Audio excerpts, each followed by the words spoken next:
우리가 46장부터 계속 살펴보지만 하나님은 이스라엘 백성을 다스리시고 심판하시는 분이실 뿐만 아니라 이스라엘 백성 주변에 있는 나라들 또한 모든 세계의 열방들을 다스리시는 하나님이심을 우리는 살펴볼 수 있습니다. 끊임없이 자기의 백성을 향해서 심판을 말씀하시고 자기의 백성을 돌아오게 하시는 그 말씀을 하시고 나서 열방을 향해서도 말씀하고 계시는 것이죠. 이스라엘이 의지하려고 했던 애굽, 그 애굽을 향해서도 심판을 말씀하십니다. 그리고 나서 오늘 본문에서는 이제 가사, 즉 블레셋에 대해서 심판의 말씀을 하고 계시는 것이죠. 사람은 많은 것을 할 수 있다고 생각합니다. 또 실제로 많은 것을 할 수 있기도 합니다. 근데 우리는 무엇을 늘 인식해야 되나요? 사람의 힘이 무한하고 또 사람의 지혜가 무한하고 우리가 모든 것을 다 할 수 있다라는 그런 교만을 우리는 내려놓아야 되는 것이죠. 인간은 어떤가요? 끊임없이 과학을 통해서 할 수 있다라고 생각하지만 자연 앞에서 사람은 속수무책으로 당할 수밖에 없습니다. 한번 쓰나미가 몰려오면 사람은 그냥 물에 먼지가 휩쓸려 가듯이 우리가 지은 모든 것들, 집과 자동차와 건물과 이 모든 것들이 다 한순간에 휩쓸려 가버리게 됩니다. 또 우리가 아무리 과학이 발전하고 아무리 과학을 통해서 찬란한 미래를 꿈꾼다고 하지만 지구온난화 문제 속에 사람은 속수무책으로 당할 수밖에 없죠. 자연의 문제는 사람이 어떻게 할 수 없습니다. 아무리 지금 우리가 그 자연을 복원한다고 기후협약을 맺고 뭔가 노력을 한다고 해도요, 하나님이 처음 지으신 그 창조의 모습, 그것을 사람의 힘으로 결코 복원할 수 없습니다. 오늘 본문에 하나님은 이렇게 말씀하십니다. 내가 물을 보내서 블레셋을 심판할 것이다 라고 이야기하고 계십니다. 하나님은 물을 다스리시는 분이시죠. 모든 자연을 다스리시는 분이십니다.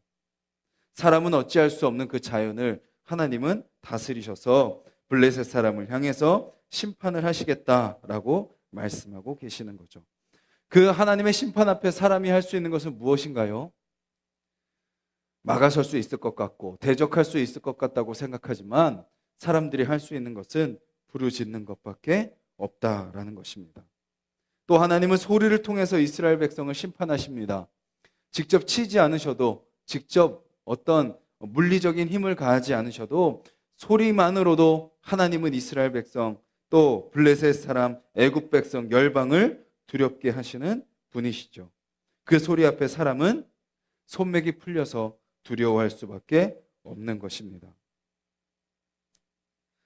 사람은 하나님 앞에서 두려워 떨 수밖에 없는 존재라는 것이죠.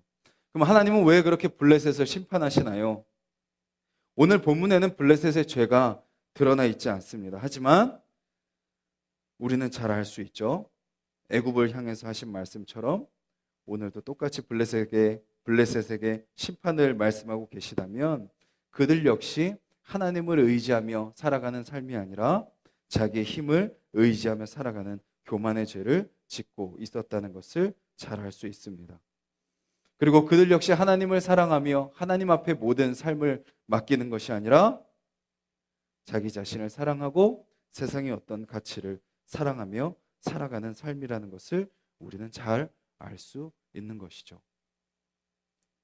하나님을 의지하지 않고 교만한 모습, 또 하나님만 사랑하지 않고 다른 것을 사랑하는 삶, 그 삶을 하나님은 심판하고 계시는 것입니다. 그 죄의 대가를 치르게 하시는 거죠. 그리고 다시 온 우주 만물을 다스리시는 하나님께 돌아오게 하시는 것입니다. 만약에 이 하나님의 심판을 우리의 삶에 대입을 해본다면 어떻게 될까요?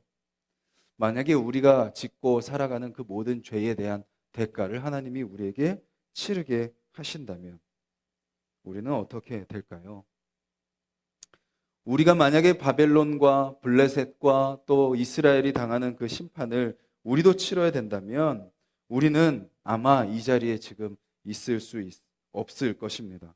이 자리에 남아있는 사람은 한 사람도 없겠죠. 하나님은 비록 오늘 말씀을 통해서 심판을 말씀하십니다. 교만을 향해서 꾸짖으시고 또 하나님 아닌 다른 것을 사랑하는 그 삶을 향해 돌이키라고 말씀하고 계십니다. 그리고 심판을 보여주고 계시는 것이죠. 그것을 통해서 우리에게 하시는 말씀은 무엇인가요? 또 우리 또한 끊임없이 교만을 향해 나아가고 하나님 아닌 다른 것들을 사랑하고 그것을 바라보며 살아가는 그 삶에 대해서 경고하고 계시는 것이죠.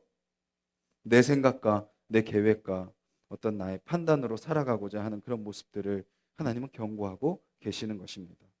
그럼과 동시에 그렇게 우리의 교만을 내려놓게 하시고 하나님만 사랑하는 삶으로 다시 돌아가게 하심과 동시에 무엇을 보여주고 있나요? 그럼에도 불구하고 그렇게 교만하고 하나님을 사랑하지 않음에도 불구하고 심판하지 않으시고 기다려주시는 주님의 은혜를 우리는 다시 바라볼 수 있습니다. 그때그때 꾸짖지 아니하시고 그때그때 심판하지 아니하시고 그때그때 내치지 아니하시고 버리지 아니하시고 다시 기다리시는 주님. 마치 아버지의 재산을 들고 나가서 모든 것을 다 탕진하고 있는 걸 아심에도 불구하고 또 그 아들이 돌아왔을 때 포기하지 않으시고 버리지 않으시고 다시 품어주시는 하나님의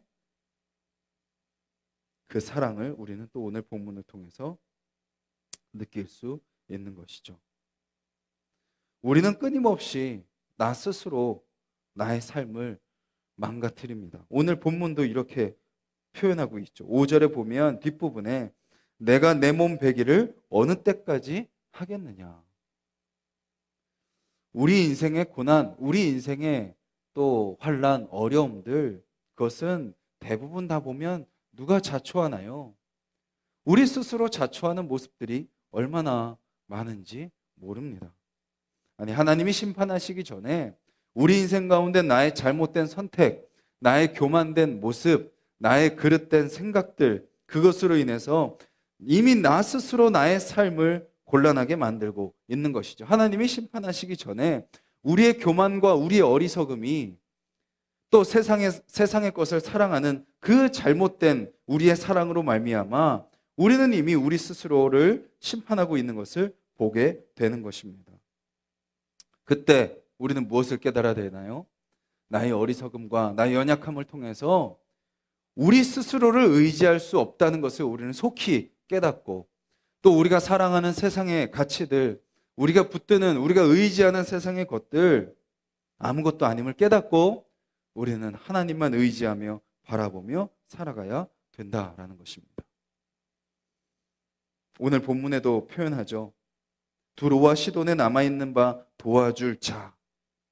우리는 이 세상의 다른 것을 의지합니다. 세상의 다른 것을 붙듭니다.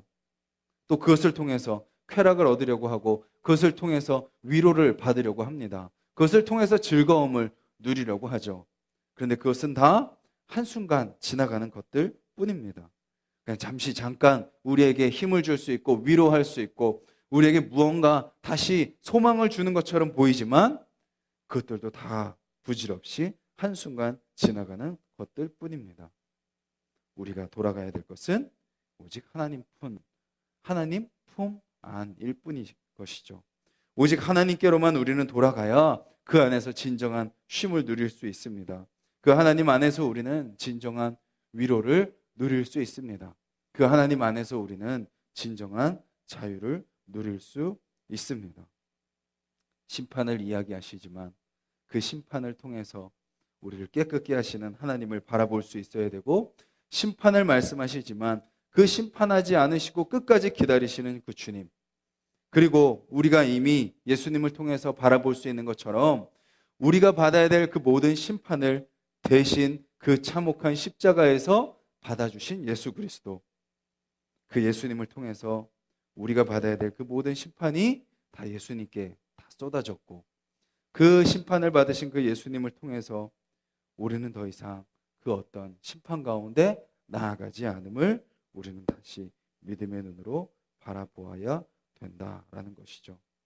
예수님이 받으신 그 심판을 바라봄으로써 우리는 그 심판이 얼마나 끔찍한지, 우리가 받아야 되는 것이 얼마나 큰 것인지 다시 깨달아야 될 것이고, 또 우리가 받아야 될 그 심판을 대신 받아주신 그 예수님으로 말미암아 우리가 나음을 받았다는 것을 기억하고 그 은혜에 감사하며 살아가야 될 것입니다. 오늘 말씀 통해서 오늘 하루 우리의 삶이 또 다른 것을 의지하며 살아가는 삶이 되지 않기를 간절히 바라는 마음으로 기도하는 여러분들이 되셨으면 좋겠습니다. 또 혹시 하나님이 아닌 다른 것에서 쉼을 누리고 자유를 찾으려고 하고 기쁨을 얻으려고 하는 그런 모든 마음들 다 주님 앞에 내려놓고 오직 주님 안에서 진정한 만족을 누리시는 하루가 되기를 주님의 이름으로 간절히 소망합니다.